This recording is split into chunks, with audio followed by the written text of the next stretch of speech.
Megastar Shakib Khan শুধুমাত্র বাংলাদেশে যে বক্স অফিস কিং তা কিন্তু না। মেগাস্টার শাকিব খান বিদেশের মাটিতেও সমানভাবে জনপ্রিয় এবং বিদেশের মাটিতেও ব্যাপকভাবে বক্স অফিস কালেকশন দিতে সক্ষম বাংলার কোনো নায়ক যে ওভারসিজ মার্কেটেও এত দাপটের সাথে বক্স অফিস কালেকশন দিয়ে থাকে।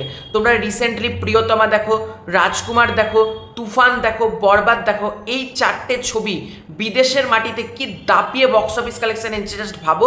এবং সর্বোপরি তুফান আর বরবাদ এই দুটো ছবি তো ভাই ইতিহাস রচনা করে দিয়েছে বিদেশের মাটিতে, বীভৎস লেভেলের বক্স অফিস। তো তারপর বিদেশের মাটিতে যেতে চলেছে তাণ্ডব। তাণ্ডব ডিস্ট্রিবিউট করতে চলেছে কে, মানে অর্থাৎ ওভারসিজ মার্কেট ডিস্ট্রিবিউট করতে চলেছে কে, সেটা তোমাদের আজকের ভিডিওতে জানাচ্ছি। তারা অলরেডি তাদের প্রমোশন কিন্তু তাদের তরফ থেকে শুরু হয়ে গেছে। তাণ্ডব ইউএসএতে ডিস্ট্রিবিউট করতে চলেছে বায়োস্কোপ ফিল্মস। বায়োস্কোপ ফিল্মস কিন্তু তাণ্ডব বিদেশের মাটিতে রিলিজ করতে চলেছে, অর্থাৎ ইউএসএ। এর আন্ডারে পড়ছে তোমার Portugal, Sweden, Canada, Denmark, Italy, এই সকল জায়গাগুলোতে কিন্তু তাণ্ডব ডিস্ট্রিবিউট করতে চলেছে বায়োস্কোপ ফিল্মস। এবার বায়োস্কোপ ফিল্মস এমন একটা প্রোডাকশন কোম্পানি না, যারা বিদেশের মাটিতে খুব ভালোভাবে তাদের সিনেমা ডিস্ট্রিবিউট করতে পারে। মানে তারা যেরকমের ডিস্ট্রিবিউট করে সেখানে শো পেতে বা শো টাইমিংয়ে কোনো রকম অসুবিধা হয় না। মানে বায়োস্কোপ ফিল্মস এমনভাবেই ডিস্ট্রিবিউট করে।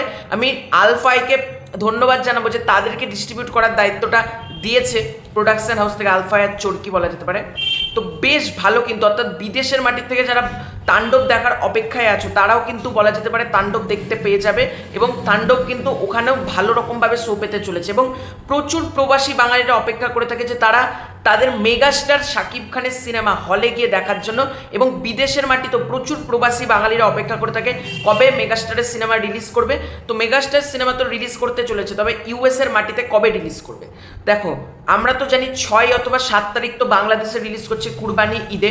তো বাইরের যেটা রিলিজ ডেট যাচ্ছে জুন 2025, জুন মাসেই কিন্তু রিলিজ করতে চলেছে তাণ্ডব বিদেশের মাটিতে। বাট ডেফিনেটলি কুরবানি ঈদে হবে না, কারণ এটা সম্ভবই না, অন্ততপক্ষে 2-3 সপ্তাহ বাদেই কিন্তু বিদেশের মাটিতে রিলিজ করবে। তো তোমাদের এই পুরো এন্টারটা বিষয় নিয়ে কী মতামত, কারা কারা ওভারসিজ থেকে বরবাদ দেখার অপেক্ষায় আছে কমেন্ট করে জানিও। খুব শীঘ্রই আছে নতুন করে ফিরে তৎক্ষণ পাইবে।